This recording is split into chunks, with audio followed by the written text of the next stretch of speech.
The British Empire lasted over 300 years.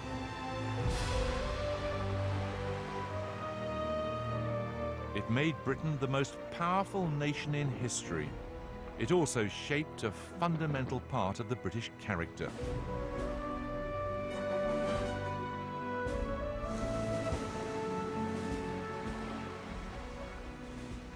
The Empire offered the inhabitants of a grey, damp island in the North Atlantic the prospect of limitless adventure. You might discover a diamond field and become unimaginably rich, or you might perish in a malarial swamp. Either way, the thing to do was to play up, and play the game. Wherever the flag was planted went a passion for sport and the spirit of fair play. But sport was about more than just good, clean fun. It was an entire way of looking at the world. And it was one of the foundations of the empire. In its wide open spaces, a particular kind of British hero was born. Exploring the unknown places of the earth, hungry for glory and adventure, courageous, intrepid, and ruthless. For the builders of empire, it was how you played the game that mattered more than victory, mattered more than life itself.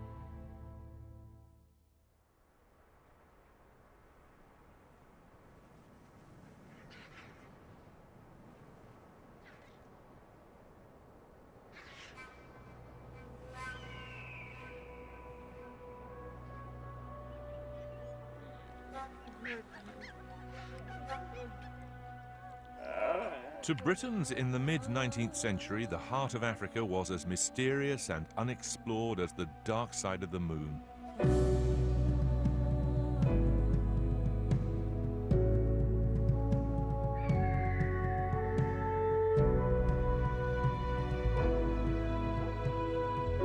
It proved a magnet for Victorian adventurers. They were drawn by an obsession to get there first, and to put new names to new places. On the 17th of June 1857, two Englishmen arrived in East Africa. Their names were Richard Burton and John Hanning Speke. They dreamed of finding what had eluded explorers for millennia.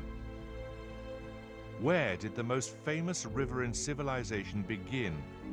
What was the source of the Nile?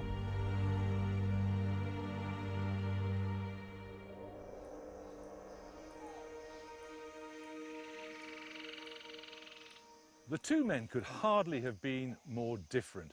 Burton was 36 and already famous as a charismatic adventurer, a man who'd smuggled himself into Mecca disguised as an Arab, a man known for liking to charm snakes and wrestling alligators, a man who would eventually learn to speak 29 languages. He had a slightly sinister expression to his face, which wasn't helped by a scar on each cheek where a javelin had pierced right through his face. But it was the eyes that everyone remembered. One poet described them as having a look of unspeakable horror. His companion was his complete opposite. John Hanning Speke was clean living with a taste for tweed suits. But he shared with Burton the cast of mind that made the early pioneers of empire, an obsessive, often foolhardy determination.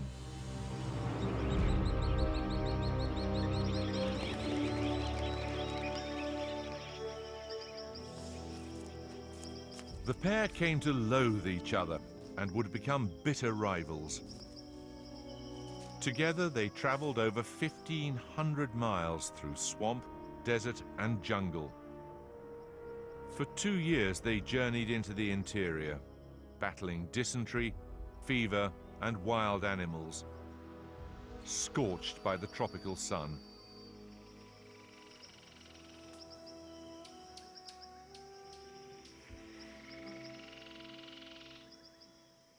You get a sense of how heroic this expedition was when you look at this 19th century map of Africa. They had landed on the east coast and various places around here, Madagascar, Zanzibar, Mozambique and so on. They are known. But inside Africa, the whole heart of Africa is just marked unknown parts, thousands upon thousands of square miles. But somewhere in there was the source of the Nile.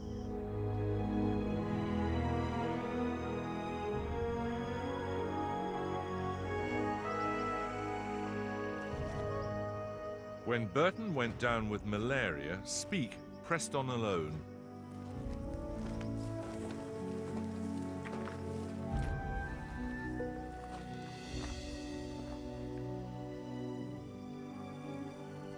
And on the morning of August the 3rd, 1858, a year after they had set out, John Hanning Speke looked out on a vast expanse of water, which he immediately, of course, named Lake Victoria, and which he believed to be the source of the Nile.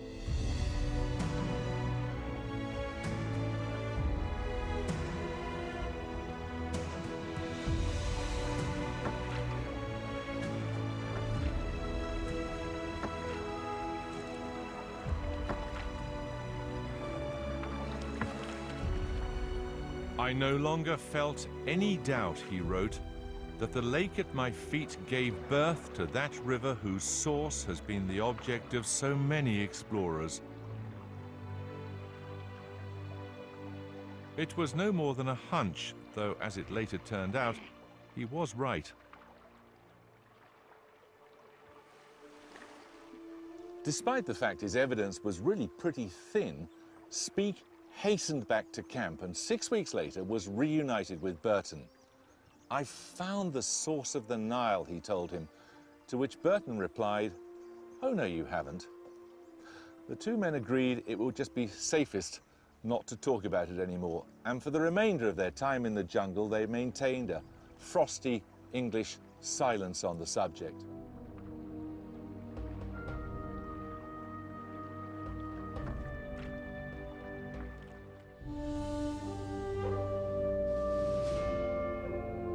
Victorian explorers like Speke and Burton were the pathfinders of empire, fanatical not for power, but for knowledge and excitement.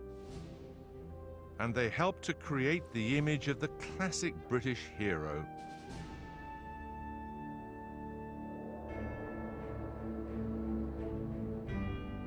Their accounts of their travels inspired tales of adventure for a British public hungry for excitement.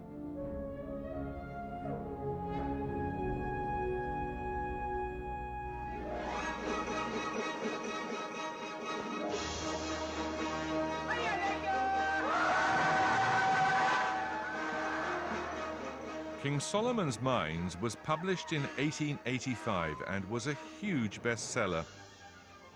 Filmed many times since, it tells the story of three British adventurers who play the game to the hilt.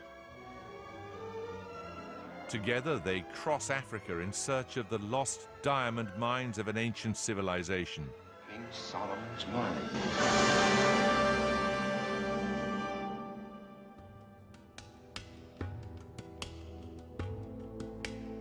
Its author, Henry Rider Haggard, was an old colonial. He'd spent 7 years in southern Africa.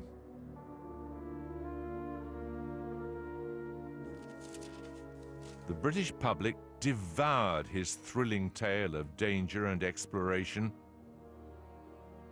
It came complete with a map of his hero's journey into the unknown. It's written in blood, a very good start, on a strip of fabric torn from a dying man's shirt.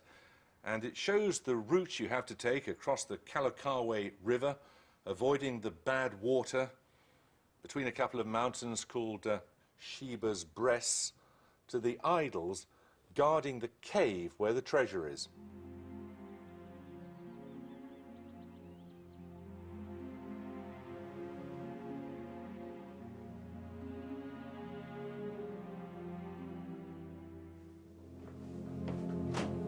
In this quiet country house in Norfolk, Rider Haggard produced rip-roaring yarns for generations of schoolboys to read under the bedclothes. As well they might. His massively popular tale, She, comes with a powerful dash of Victorian male fantasy. She, or She Who Must Be Obeyed, is an African goddess, white as it happens, made immortal by killing her lovers.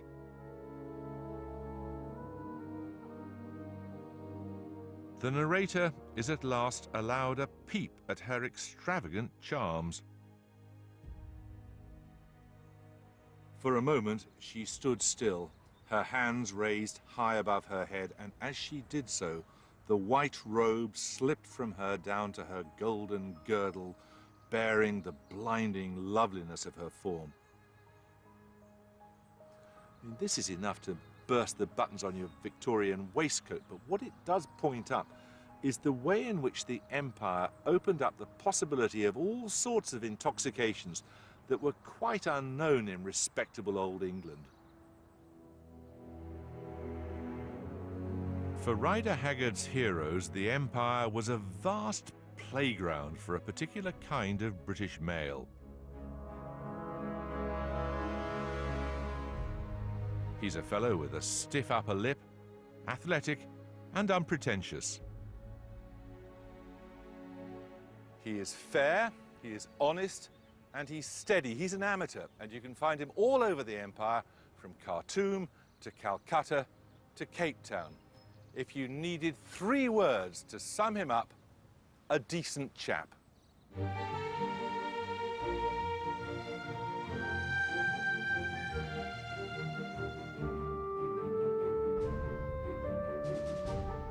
The decent chap was a contradiction. Sturdy and self-reliant, yet ready to obey orders without hesitation. He was nurtured in a place far removed from the heat and dust of the colonies, the English public school.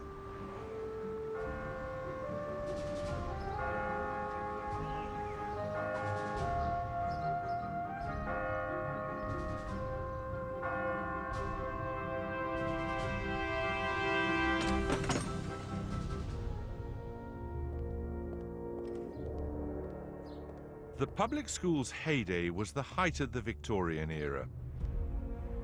Schools like this took boys and turned them into the governing class of empire, the future prefects of the colonial world. They couldn't expect an easy ride. Life in a Victorian public school was specifically designed to work against the comforts of family life. The chief thing to be desired, said one headmaster, is to remove the child from the noxious influence of home. There was a good reason for this strict regime. It was to make the boys Christian gentlemen, manly and enlightened, finer specimens of human nature than any other country could furnish. The words of rugby's celebrated headmaster, Thomas Arnold.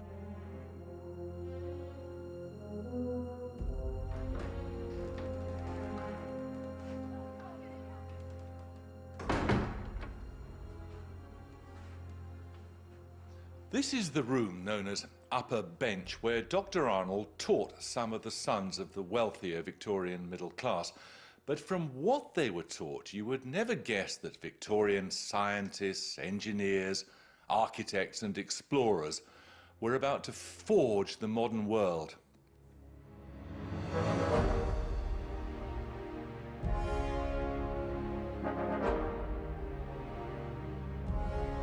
It was rather the ancient Romans who provided the model.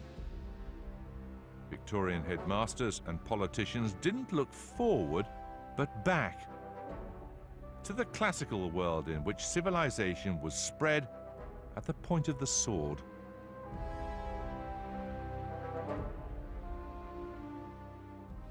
This is a timetable from 1899, and it shows that if you were a 16-year-old in the upper middle part of the school, this would be what you'd study. Divinity, classics, classics, classics, classics, classics, maths, natural science, classics, maths, classics, classics, classics, classics, classics, French, history, French, maths, classics, classics, classics, maths, classics. Small wonder that as one visitor to another public school remarked, not one boy in 10 could tell him where Birmingham was. But a public school education wasn't really about learning where Birmingham was.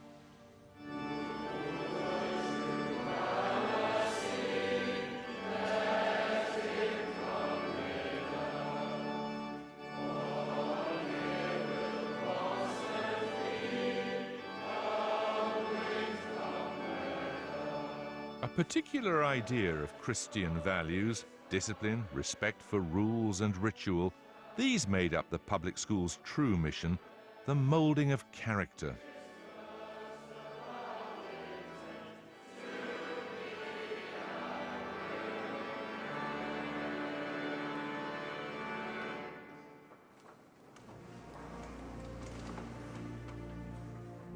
But there was something else fostered here that would prove an even more powerful builder of empire.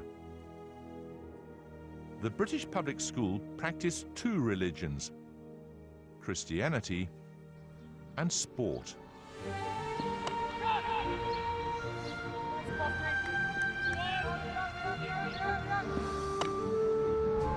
According to one Victorian headmaster, sport was the rock on which Britain's greatness was built.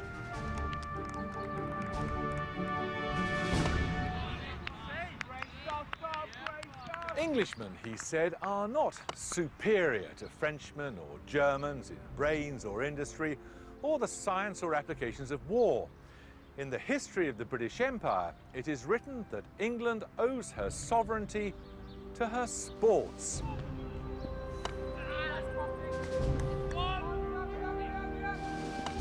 The values of organized games were said to express the values of empire. Physical courage, team spirit, and having a go. And it was the game of cricket which gave rise to one of the most famous of all famous empire poems. There's a breathless hush in the close tonight, 10 to make and the match to win, a bumping pitch and a blinding light, an hour to play and the last man in. And it's not for the sake of a ribboned coat or the selfish hope of a season's fame, but his captain's hand on his shoulder smote. Play up, and play the game.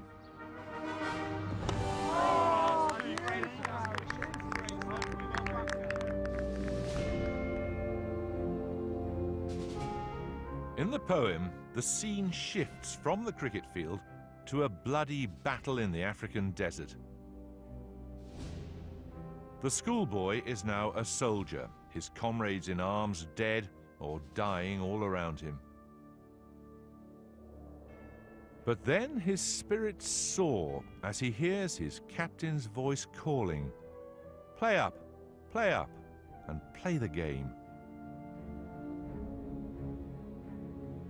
It's majestic and it's idiotic at the same time, to our eyes at least, because war isn't a game. And yet the fact that the poem could be written in that way tells us something rather profound about the way that the British viewed their empire.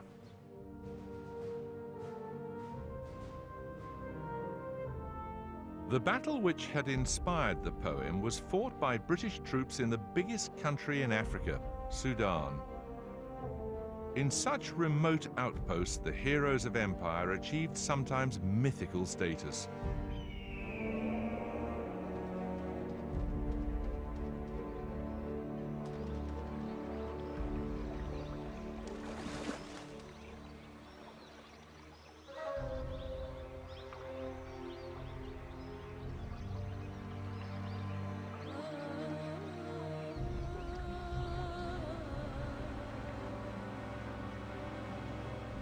In 1884, the Empire found a hero who played the game with a passion that bordered on madness. He was a soldier who showed that heroic failure could be even more inspiring than victory.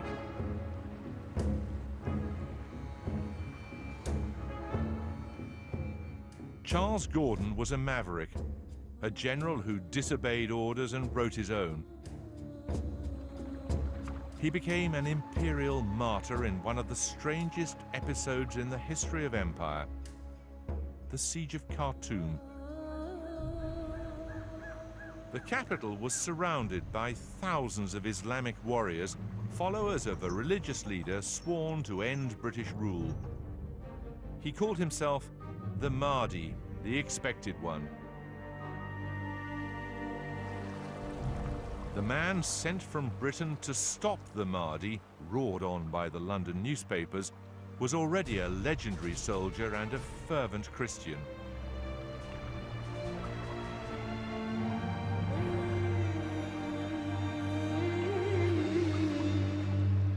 General Charles George Gordon was an extraordinary man.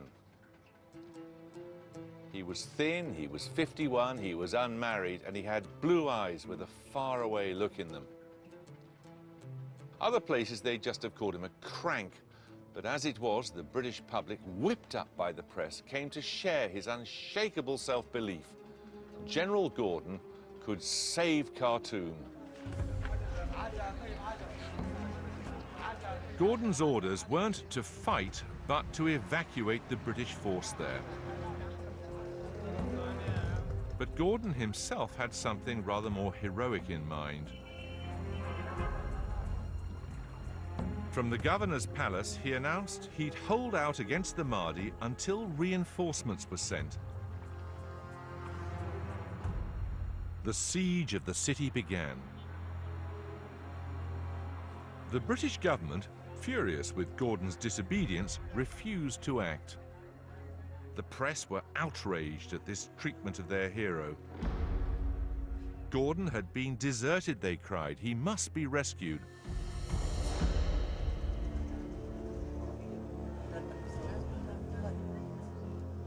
General Gordon was a hero, not just because he was a remarkable human being, but because he seemed to express Britain's moral purpose. The newspapers twigged that in a way that the Prime Minister, William Gladstone, didn't. Gladstone didn't want a war, but the press and public opinion forced his hand.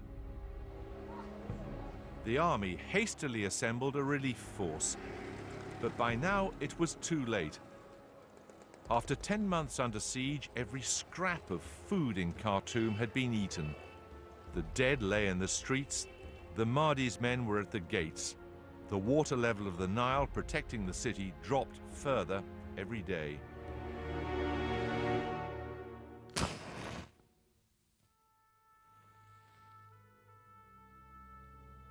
Holed up in the governor's palace, Gordon was relishing the part he'd given himself in this imperial tragedy. He lit candles in his rooms, almost offering himself as a target to the Mahdi's snipers. A companion begged him to stop. When God was portioning out fear to the people of the world, he told him, "At last, it came to my turn, and there was no fear left to give me. Go tell all the people of Khartoum that Gordon fears nothing, because God has created him without fear."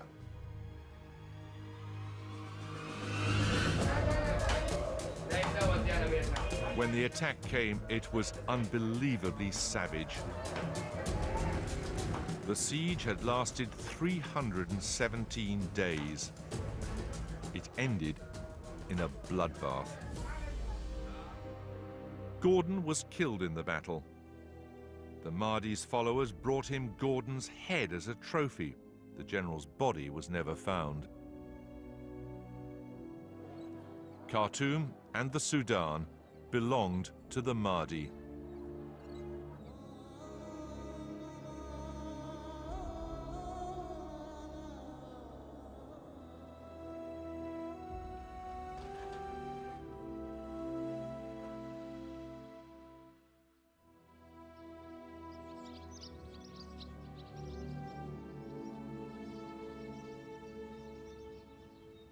The Mahdi's great-grandson still lives in the city.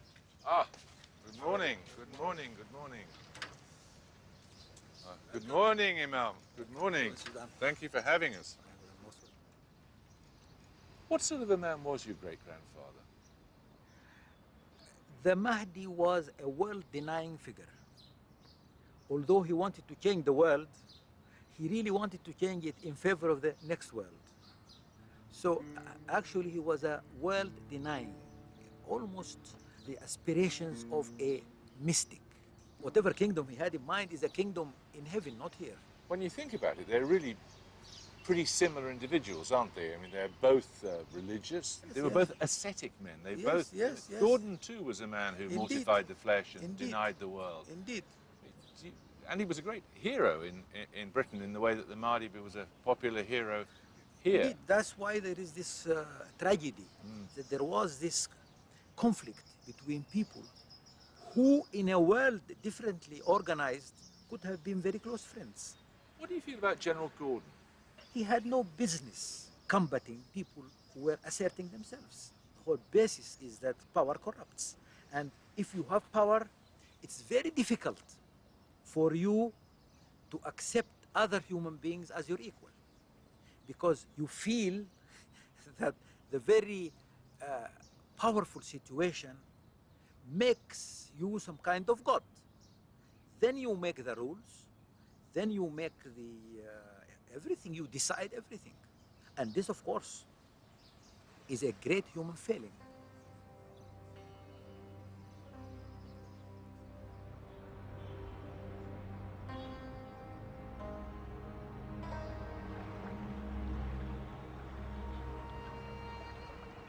If General Gordon had only done as he was told and evacuated Khartoum, he'd never have become the imperial hero he immediately turned into, even though he'd have saved thousands of lives, his own included.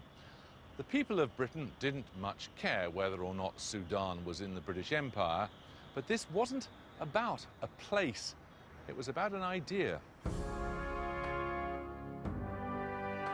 That idea was summed up in the famous painting Gordon's Last Stand by George W. Joy. Gordon waits at the top of the steps, careless in the face of death. He makes no attempt to defend himself. His pistol hangs loosely in his hand. His sword remains sheathed. He looks his killers in the eye. Do what you have to do. This wasn't the death of an imperial conqueror. This was a martyrdom, sanctifying the empire with heroism and personal sacrifice.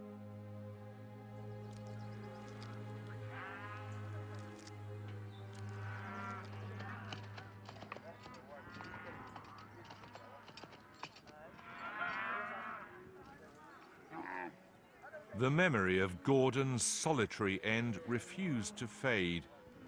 Even after the death of the Mahdi, the British public and the British press continued to thirst for revenge.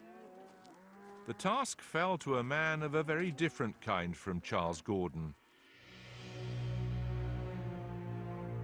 Even by his own men, Sir Horatio Herbert Kitchener was often described as a man with no soul. The Daily Mail dubbed him the machine of the Sudan.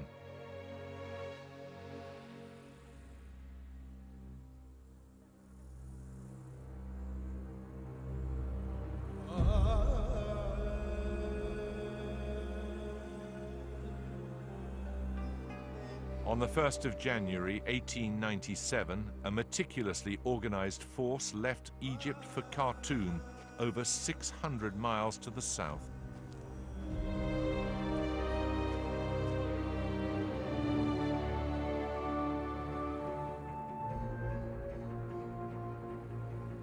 The British force advanced steadily across the desert, laying a railway line behind it at the amazing rate of 1.5 miles a day. On the train which followed came guns and troops and supplies, and 3 gunboats which had been built on the Thames, disassembled and shipped up here to be put back together on the banks of the Nile. It was a relentless progress.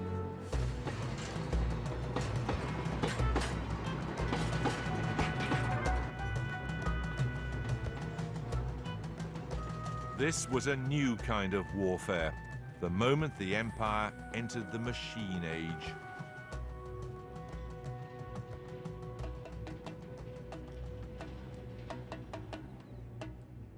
Waiting in Khartoum were the Sudanese warriors, the dervishes, sometimes known as whirling dervishes after their ecstatic religious dance.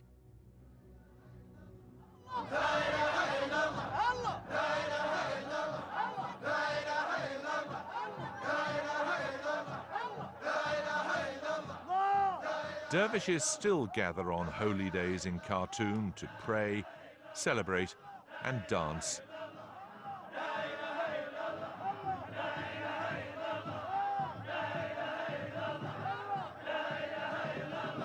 The great poet of empire, Rudyard Kipling, wrote about them in the imagined words of an ordinary British soldier who recognized that in some strange foreign way, the dervishes too played up and play the game.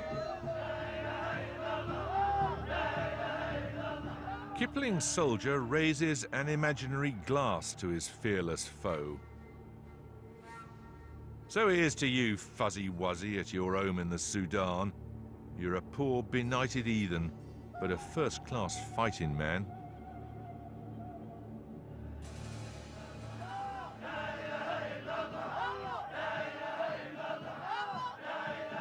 The dervishes might play the game in the old-fashioned way, but the empire had moved on.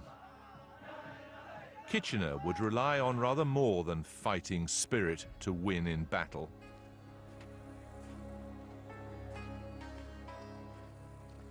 The British like to think of their military history in events like the Spanish Armada or the Battle of Britain, when outnumbered and outgunned, Britain survived by virtue of guts and ingenuity. But the truth is that in most of Britain's empire wars, Britain's inventiveness in science and industry had simply given it much better ways of killing people.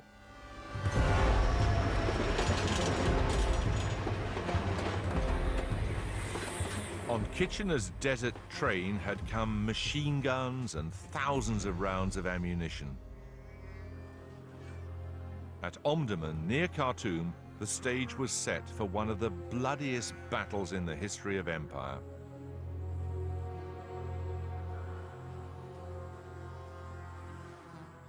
The British forces were drawn up down by the Nile over there, and the Mahdi's men held the high ground. Winston Churchill was a young officer with Kitchener, and he described coming out one morning and seeing the entire hillside moving. Thousands upon thousands of dervishes advancing on a front he reckoned was 4 miles wide, under innumerable banners and with the sun glinting on the tips of their spears.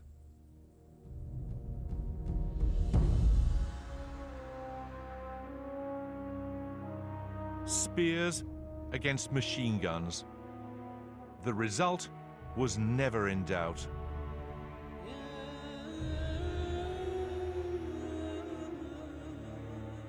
Kitchener was watching the battle from horseback. At about 11:30, so 5 hours after the fighting began, he put his binoculars away and remarked that the enemy seemed to have been given a good dusting. They then broke for lunch.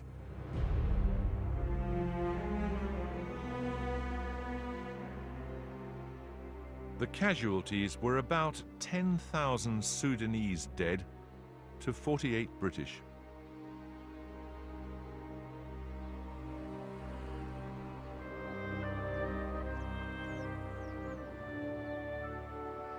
The body of General Gordon's foe, the Mahdi, was dug up and thrown into the Nile.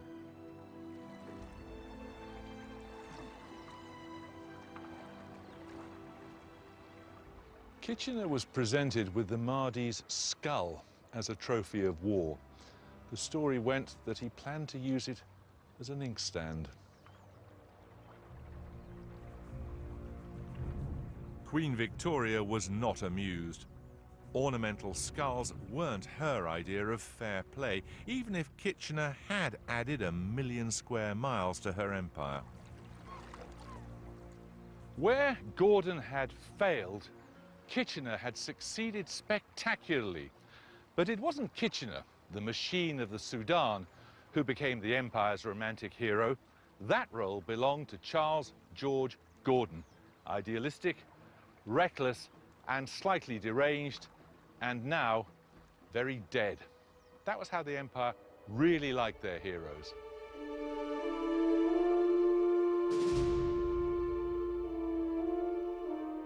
Heroic disaster always seemed to stir British hearts quite as much as victory. Whether it was the explorer Captain Cook, killed by Hawaiian Islanders in 1779, or Sir John Franklin, frozen to death trying to find the Northwest Passage through the Arctic.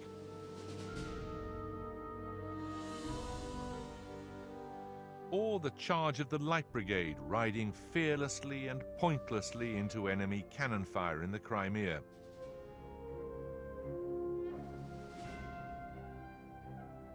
They all played up, and played the game.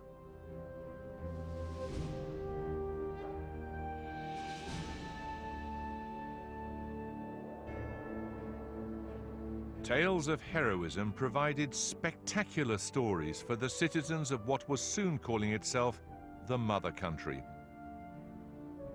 Publishers were churning them out well into the 20th century. One of the main outlets for this kind of material would have been the market of Sunday school prizes, giving things as gifts to good spellers in class. The Romance of Colonization. Wouldn't be a title of a book that you would see today. I don't think is you it? would see that very often now. Wow, there are loads of them. I think it very much reflects the way that people saw the world, and one of the major elements was, of course, Britishness, patriotism, excitement in the empire. And I think the striking thing is certainly the message of the text, which is this is all about bringing civilization to benighted parts of the world, but then just the glorious and alluring images. Society was awash with this kind of comic or cigarette card collection, annuals. Because a lot of people would find all this stuff unspeakable now, wouldn't they? Ghastly racist propaganda. I think it tells us a lot about the worldview of the time. It's also interesting in magazines like Chums. There were so many of these. Chums, what a great name. Dozens At the and mercy dozens of the witch titles. doctors. This one, of course, is full of militaristic heroism of the British Armed Forces, and, of course, the standard themes about English history and the wider world and the empire. Fight with the Zulus.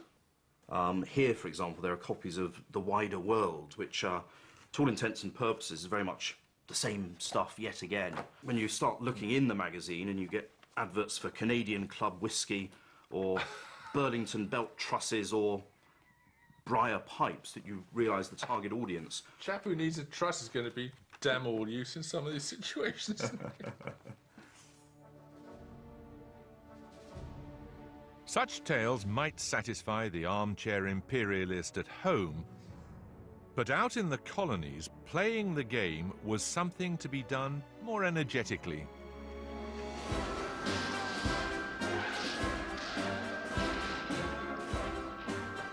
For the British, sport was part of the civilizing mission of empire. The gift of the mother country to her colonies. Whether it involved chasing a ball, smashing it with a racket, or whacking it with a club.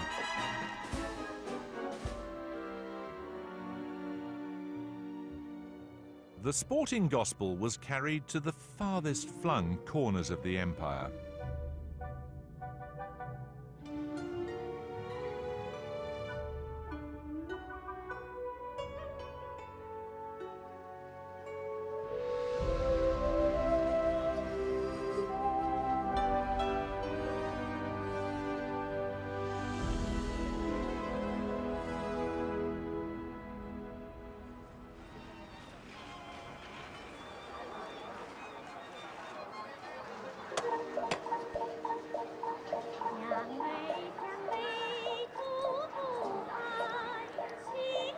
Hong Kong's life as a British colony began in the 1840s as a trading post for nearby China.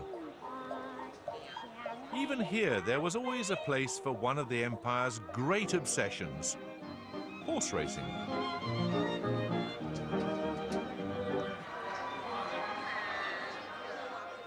They used to say that when the French took a colony, they built a restaurant. When the Germans took one, they built a road. And when the British pitched up, they built a racecourse.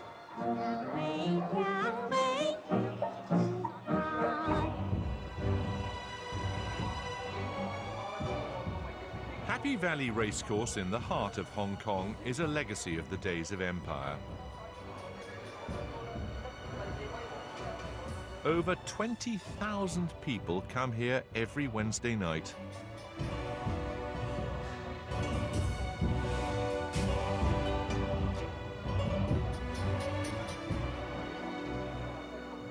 It was the British who developed the razzmatazz of the modern turf.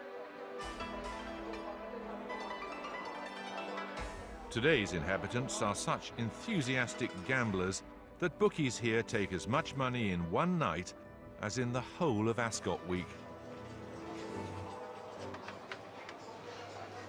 I'm going with number 7, something special in the next one. Let's find out what the minimum bet is. Can I have $10? It's about £1, I think. $10 on something special, number 7 in the 810. Thank you.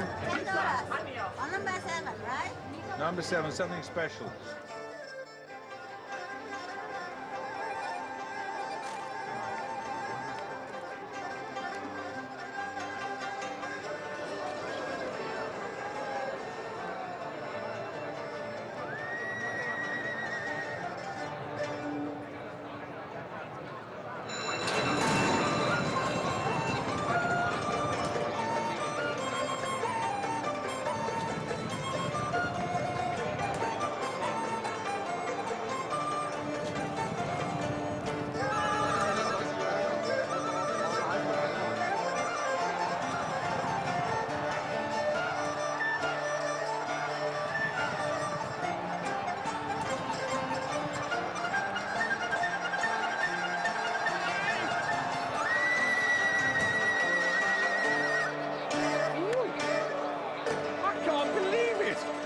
It's amazing!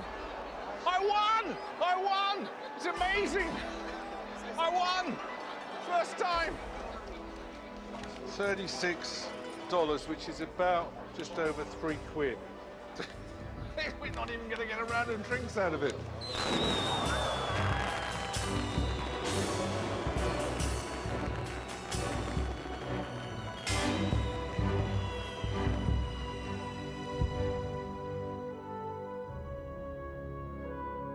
Wherever in the empire sport was played, it was supposed to bind subject peoples to their colonial masters. But the spirit of fair play and the interests of empire would eventually clash head-on.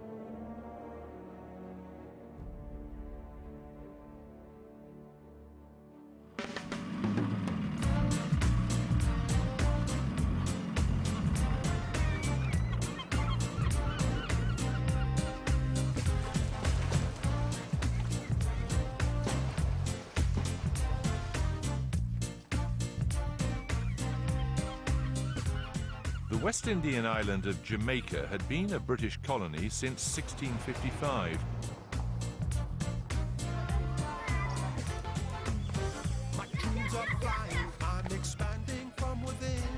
The British introduced cricket to Jamaica in the 1830s. It soon seemed to enter the bloodstream of the island. He's got a good eye, that boy in the yellow shirt, hasn't he?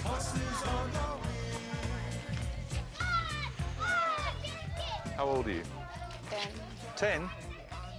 You play much cricket? Who's the best cricketer here? You are? Oh, Not him. who's the best? You're the best cricketer, are you? Me. You're the best one. Him. And him and me. You're the two champs.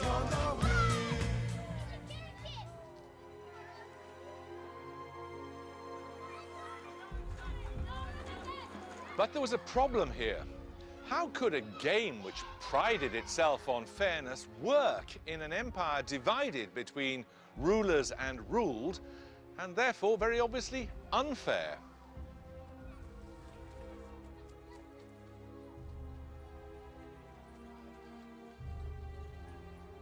Cricket in the West Indies would become not a unifying force, but a symbol of oppression. In 19th century Jamaica, whites owned the land, blacks worked on it. While cricket was supposed to be good for subject races, at that time, black and white rarely played together.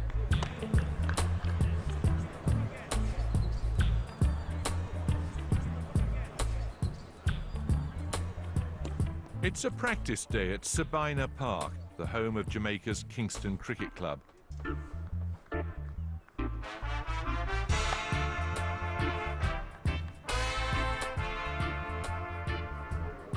When it was formed in 1863, it was a place for white men to play the game.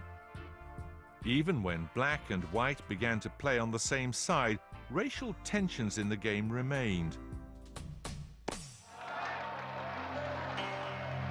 No black player was ever selected to captain the national team. Whites were chosen to bat, while blacks were relegated to bowling or fielding.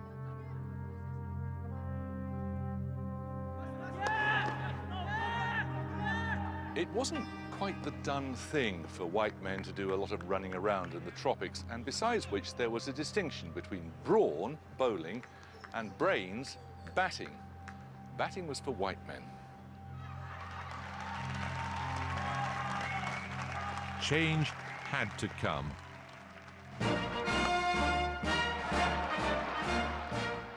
It arrived in the person of Frank Worrell, who in 1960 became the first black player to captain the West Indies team for an entire series. When Worrell brought his team to England, they showed they could play the game rather better than their hosts. The Oval can never have known a scene like this.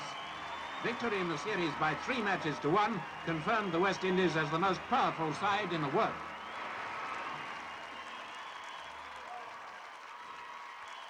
It was generally felt that here is the right person at last to lead a West Indies team, because I think before there wasn't that unity based on who was appointed captain, who was appointed vice captain.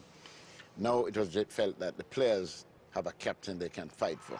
So I think it was greeted with cheers throughout the entire Caribbean, and I think many people were saying, at last, we have the right man to lead. It was like a Mandela moment. It certainly was, that's why I said that.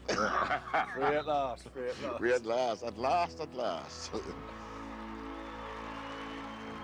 The students now become the teachers. England taught the West Indies cricket. And it was a grand opportunity for the students now to reverse that process. And in the mind of many of the West Indian players, this was, you know, the turning point, I think, for everyone. It's sort of like sweet revenge.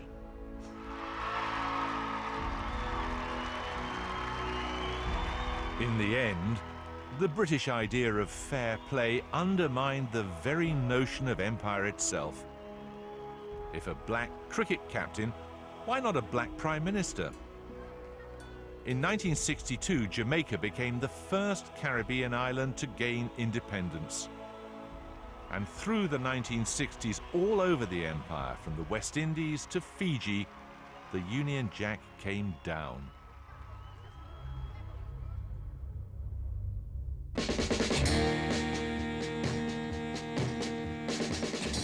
As the empire crumbled, so did reverence for the things and attitudes it held dear. Everybody's doing a brand new dance now. Come on, baby, do the locomotion. I know you The uniforms, give it a chance now. the flag, Do the locomotion. My little baby says the moustaches. it's easier than This wasn't playing the game, this was having a laugh. come on, do the locomotion with me. A laugh at military valor, at sporting prowess, at the thrill of adventure and exploration. The empire was gone. The only way to cope with its loss was to see its absurdity. Well, ladies, shall we retire?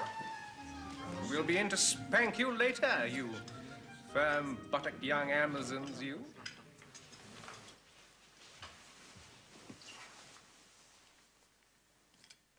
I'm terribly sorry. I don't know what came over me. It's all right, Morrison. I think you'll know what to do. Yes. Yes, of course, sir. I apologize to you all.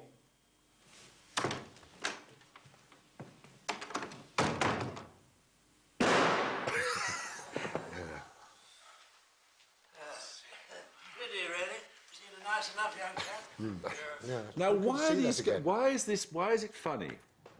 Because I think it's such an absurd thing that they're doing, and yet they're all taking it absolutely seriously. And that's what the Empire was all about, really, wasn't it? Doing very, very strange things absolutely seriously. Clive, what are you doing? I say, Cooper, what's going on? Oh, it's nothing really, sir. He was just explaining. I was passing the port from left to right. And this sort of thin veneer of control, of which passing the port is one, and being gallant about ladies is the other. You know, that's if that starts to crack, the whole thing just collapses. And I think it's just because it's the formality of it.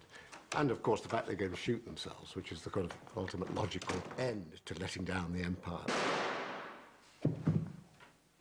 Where did the idea of ripping yarns come from? Well, really from all those books. It was a literary idea. It was all those books that were written sort of in the 20s and 30s, and maybe before the war even, which I vaguely knew about, which are all stories of pluck, heroism, courage, duty. So why did you find it funny? Was it just because you were young and truculent? Well, when I started to think about this with the sort of clear light of the 60s upon us all, I mean, suddenly we were free to talk about anything we wanted to, I suddenly thought, that, yes, it was really absurd, and it was a rich vein, and a lot of people kind of obviously shared that literary upbringing and understood what we were on about. What's funny is being funny in a place where you're not supposed to be funny.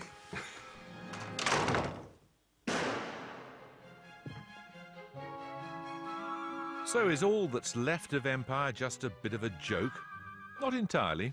Hello, you boy in the corner there. You ought to be a Boy Scout. You're a fine-looking fella, and I know you'd make a jolly good backwoodsman by the look of you. You're ugly enough anyway. Robert Baden-Powell founded the Boy Scouts in 1907. This die-hard imperialist wanted to enlist ordinary British boys to the service of the Empire, not just the officer class of the great public schools.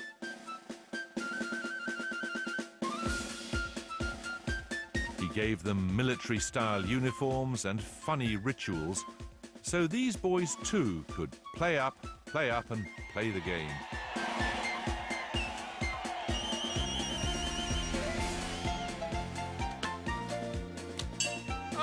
Good.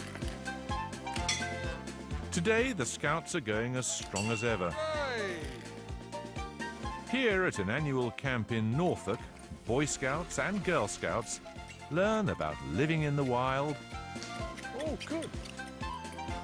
staying healthy, and becoming more confident.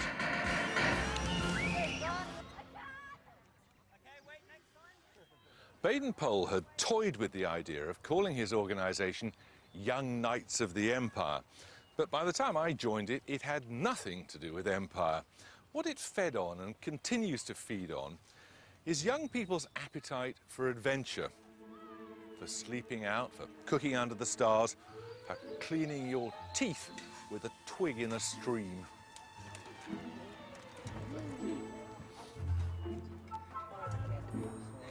Can I join your breakfast? Yes. Sit down. Good. What do you think you learn in Scouts that you wouldn't learn somewhere else? It's just like some things you learn in school, like English and maths, but like you don't learn that at Scouts. It's like other things like adventure and like other things that just might come in handy in life. Do you still do knots? Yeah, we do. Yeah. Who's got a bit of rope? You can all demonstrate your knots. Put your hand in there. Okay, go on. That's it. Very good. Can you let me out? And do they still have that, you know, what was it called, the Scout Oath or the Scout Promise? Yeah.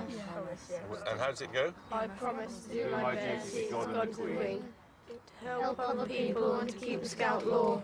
Do you have a good deed every day? No? Sometimes. Are you supposed to help little old ladies across the road? No, they can do it themselves.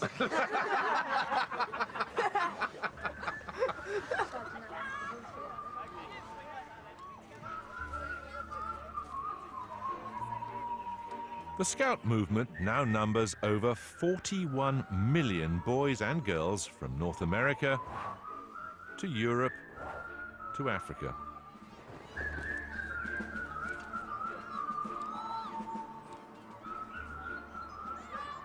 The Scouts were set up to protect the empire from the fleshy corruption which Baden-Powell saw threatening it, but they've turned into something entirely different, international and inclusive, while still fostering the same spirits of self-reliance and public-spiritedness. And here's to 'em, I say.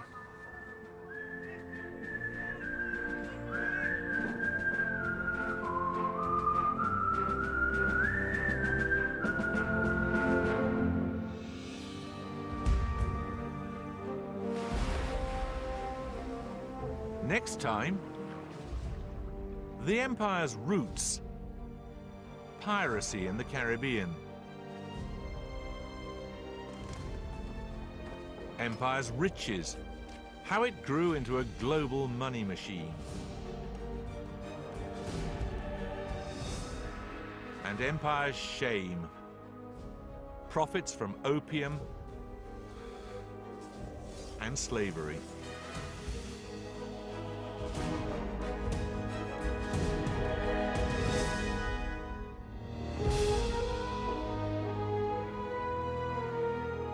Tomorrow night on BBC 4, from civil war and dictatorship to its modern democracy, Blood and Gold, the making of Spain at 10.